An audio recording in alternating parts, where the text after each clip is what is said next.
I raised my nephew as my own son because my sister didn't want him. Now her daughter is jealous of her brother because they're turbo poor. When I, 43F, was 18 and my sister, 47F, was 22, she became pregnant with my nephew Luke. My sister and her then boyfriend, who is now her husband, didn't show any interest in Luke when he was born, so I took on the role of caring for him. I enlisted the help of my grandmother, who was a tremendous support and an angel, and she watched over him while I was in my last year of high school in exchange for me cleaning and cooking for her on the weekends. My parents weren't much help either. They would give me about $100 a month for Luke, and if you have a kid, then you know it's not much, so my grandmother and I were the only ones taking care of him. A year after I graduated from high school, I was kicked out with my nephew because my parents, sister, and her husband didn't want to deal with us anymore. My sister said she wished she had never given birth to him. I immediately went to my grandmother, and we visited a family law attorney. I obtained custody of him, and my sister and her husband signed their rights to me, so I will be calling Luke my son instead of my nephew. From then on, I lived with my grandmother, and while I attended community college and worked part-time, she looked after my son. It was a lot of work, especially when my grandmother passed away when Luke was 6. In her will, my grandmother left 90% of her things to me. This event prompted my parents and sister to reach out to me under false pretenses to reconnect and meet my son. However, the reunion didn't last long, and I made it clear to them that they could either behave appropriately or never see us again. My dad chose to genuinely reconnect with my son and me, and now we're close. On the other hand, my mom and I don't talk much, but she treats Luke kindly. When Luke was 8, both my sister and I became pregnant. That's when my sister decided she wanted my son back, and started telling him that my husband and I wouldn't love him anymore once my, in her words, actual son arrived. For context, my husband met Luke when he was 5, and we were already together for a year before that meeting. My husband treats Luke like his own, and we got married when my son was 7.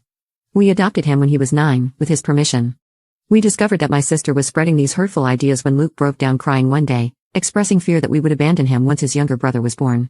He explained what my sister and her husband had been saying, and we reassured him that it would never happen.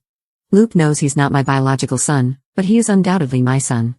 After that, I cut contact with my sister and her husband again, and pursued family and individual therapy for my son. When I finally gave birth to his younger brother, I made it clear to Luke that our love for him hadn't changed. About 2 years later, when my sister reached out, I decided to go low contact with her, with the approval of my son and husband. My husband and I live comfortably, while my sister and her husband sometimes struggle financially.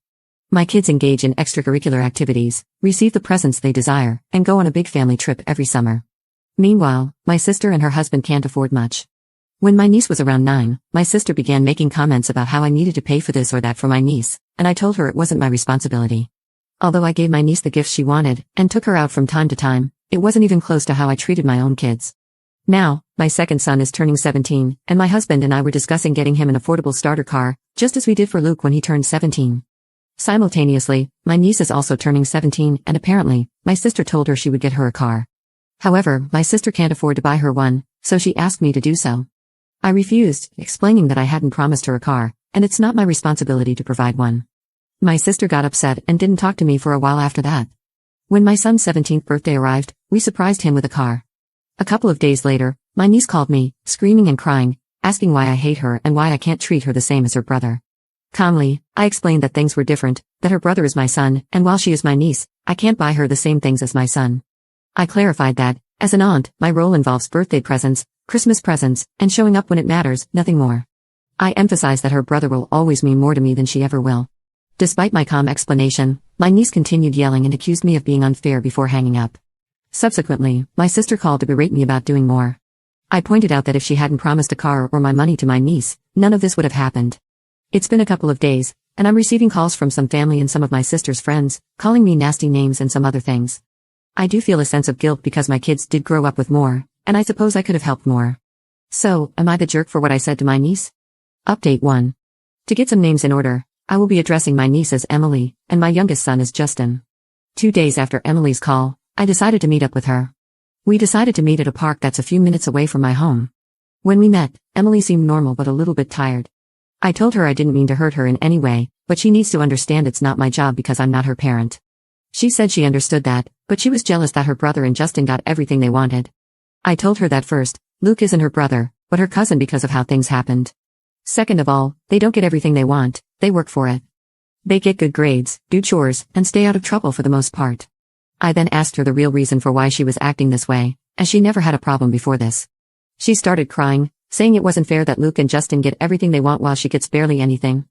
She claimed that Luke lucked out in life by being adopted by my husband and me. She asserted that she deserves to have what my sons have, and that as family, I have to take care of her too.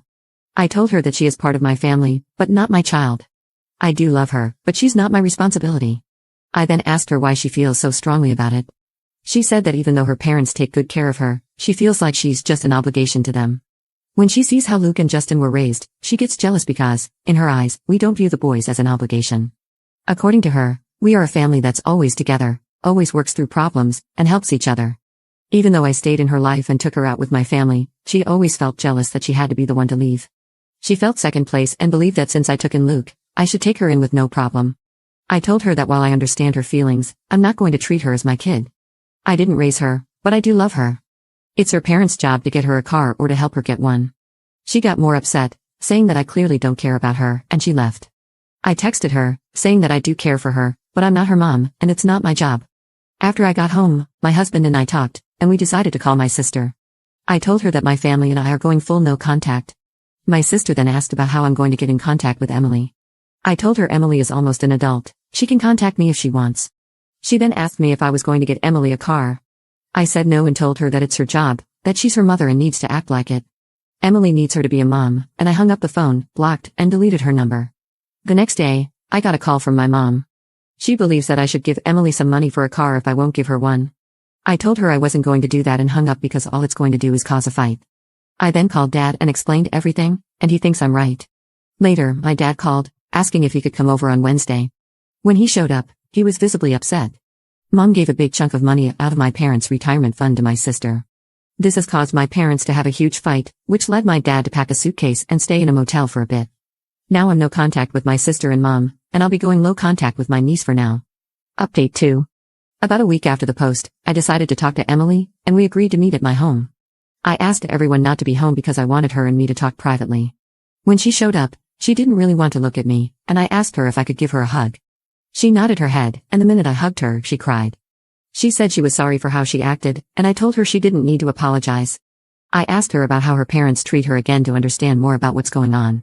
She told me that her dad treats her well and tries to spend time with her, but he's busy because he works 2 jobs. While my sister is home more, she usually just keeps to herself, and doesn't really like to be bugged. I then asked her if she feels like she's been neglected. She said no, just sometimes they don't have family time that much because her parents argue a lot, especially about money. Sometimes her mom does make her feel like an obligation, but she knows that they do love her. I brought up her referring to Luke as her brother, and asked if she truly felt that way about him. She explained that she sees him as a cousin but thought that if she played the brother card, I might feel inclined to help her. So I asked her if she knew how I ended up adopting Luke, and she confirmed that she knew, and that her dad had explained what happened. Apparently, my sister sugarcoated it, whereas her dad told her the blunt truth, the complete truth. I then asked her if she would like to spend a fun day out with me on Saturdays.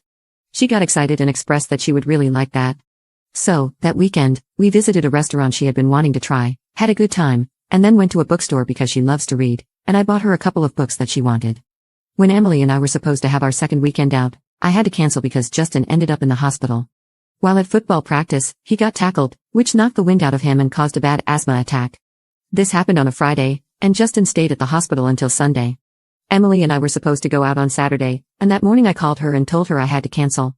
Before I could tell her why, she started yelling at me, saying I never cared about her and hung up the phone.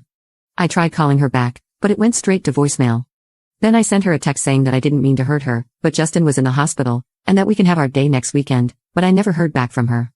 2 days ago, my family and I were out for a family night when my neighbors called, saying that they called the cops because someone was vandalizing one of our cars. When we got home, the cops were there, and it was Justin's car. The car had scratches, little dents, paint, and there were 2 broken windows.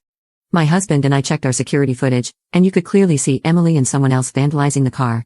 My husband gave the video copy to the police, and Emily and her friend got arrested the next morning. My sister and mom came to my house, screaming that I was ruining my niece's life, and if I loved her, I would drop the charges.